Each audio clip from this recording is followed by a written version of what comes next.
here we are. Got some great observations under our belt and ready to make some sense, figure out what matters most about that, and explore principles.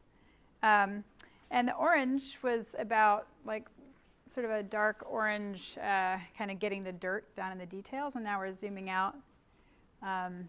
We star things that matter most, or our important emails. They're also our guiding stars, our principles. Like no matter what ideas, sometimes you go into a situation, if you have a couple of powerful principles, you will naturally come up with the ideas that you need in the moment, if you just have a couple of good principles to go on. And so that sort of beacon of light is why this is bright yellow. Again, this is for and with everyone involved, what matters most to them. But first, here are two things that, what do you think they do? They both, what's their function? Keep the baby warm. They keep a baby warm, that's right. Awesome. So this is, a Western hospital incubator. This one is Embrace. It was created by Design That Matters and Stanford for use in more rural areas.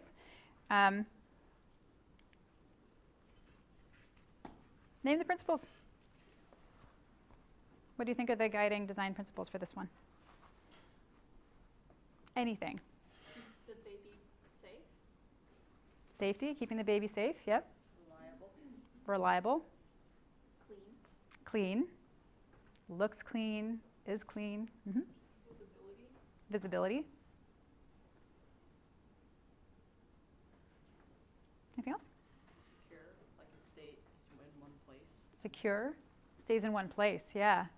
Hadley? Data. Yeah, data. Okay.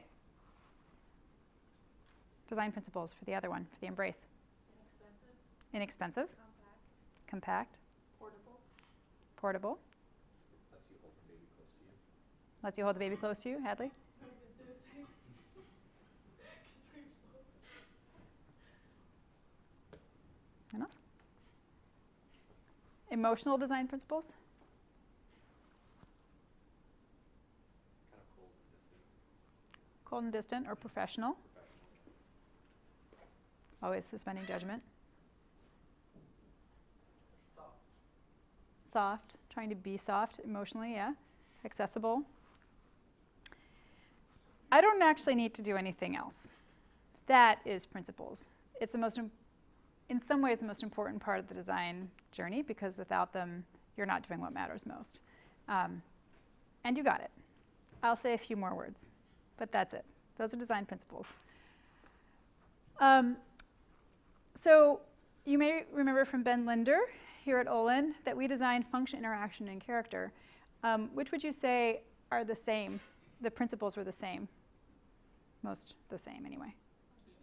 Yeah, function. Keep baby warm, and some other things, right? This has some other functional design principles, like you said, like data. But interaction, the way that what's important about how we interact with it, as well as the character, how we feel about it, is quite different. As we said. This can make a very big difference. This is what happens to the other ones in rural spaces. This is what happens with Embrace. So great for some environments, but not for others. That's why it's so important for us to observe. They figured this out by doing a bunch of observations and experiments rurally, but then to observe and then to do things. Okay, ways to write a design principle, any way you like. You guys, someone said nouns like it's stability, or it's portable, or make it portable. It doesn't matter. It could be a word, phrase, or sentence. These are all different design methods that you may have heard. Design principles, how might we statements, problem or opportunity statements, jobs to be done, all good.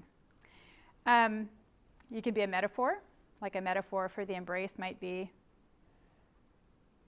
I don't know, like a snuggle friend, like stuffed animal or whatever. Like what does it feel like? What is the metaphor for it? And they will compete with one another. You will find tensions, right? It needs to be, you said, it needs to keep the baby warm, and it needs to be inexpensive. Yep, more than one thing matters most. That's why we go to Olin and learn how to design and do things, because we need to solve for all of those. That's natural. That's the challenge. So this is from my diabetes work. This was an image that really represented our design principles to us. The importance, like this woman could no longer wear these shoes because of conditions around her diabetes. And so this image was really important to us. It symbolized a lot of what mattered most.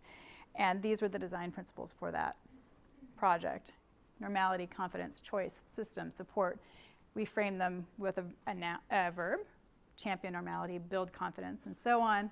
And then we define them. It's really important to define them for what it means for diabetics, because, confidence is important for a lot of people. So in this case, what does normality mean to someone who has diabetes?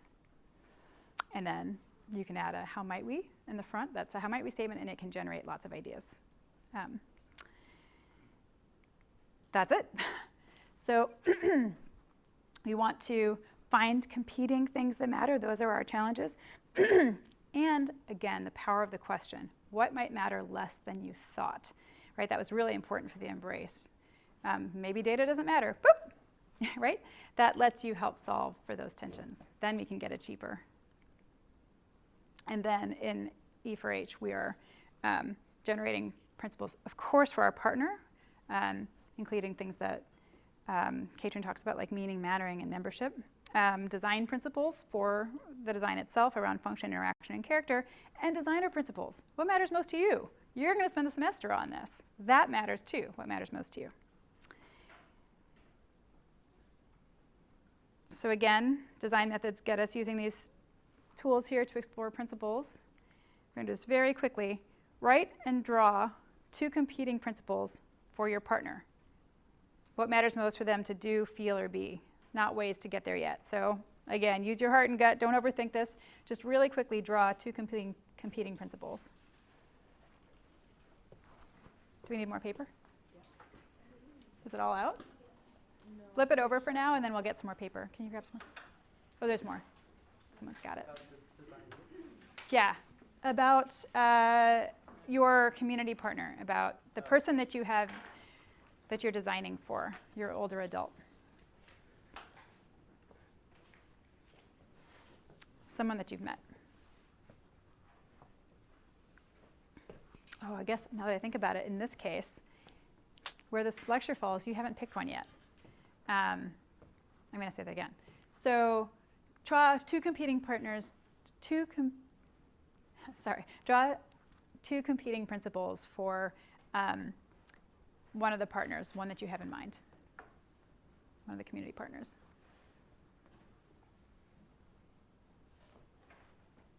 Or in this case, your older adult, whoever that is.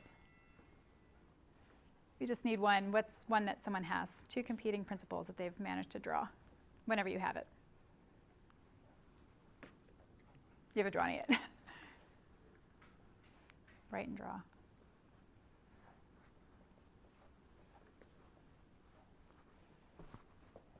Don't overthink it. It can be very, did you see my pictures? Right? I don't have to be good. Did you see that gut? He's got 2 competing principles.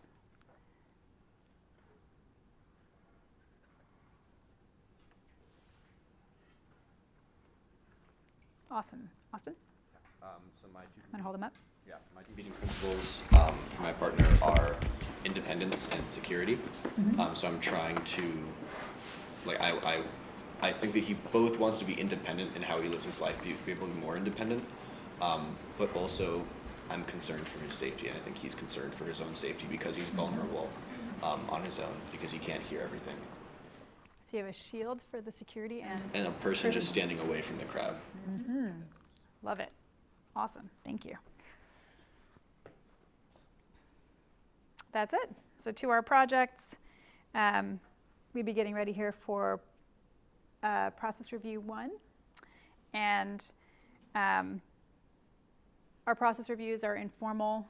We just visit you in your space, talk to you, ask you questions, understand how you're doing. The design reviews are where you stand up in front of everybody, including all the community partners, and make a more formal presentation of where you're at and get feedback from everyone. So you'd be creating one master compass all the way around And for the experiments, you want to create three, you're going to be creating three project compasses that go, in this case it didn't get covered up, but at the process review you just need to have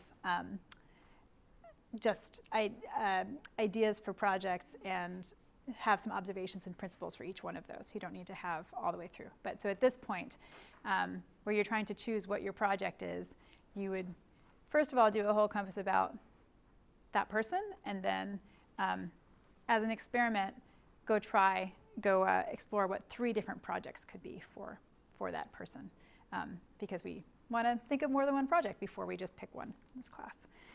So we're looking for deepened observations, powerful principles that could guide your project, and exploring those with all your tools.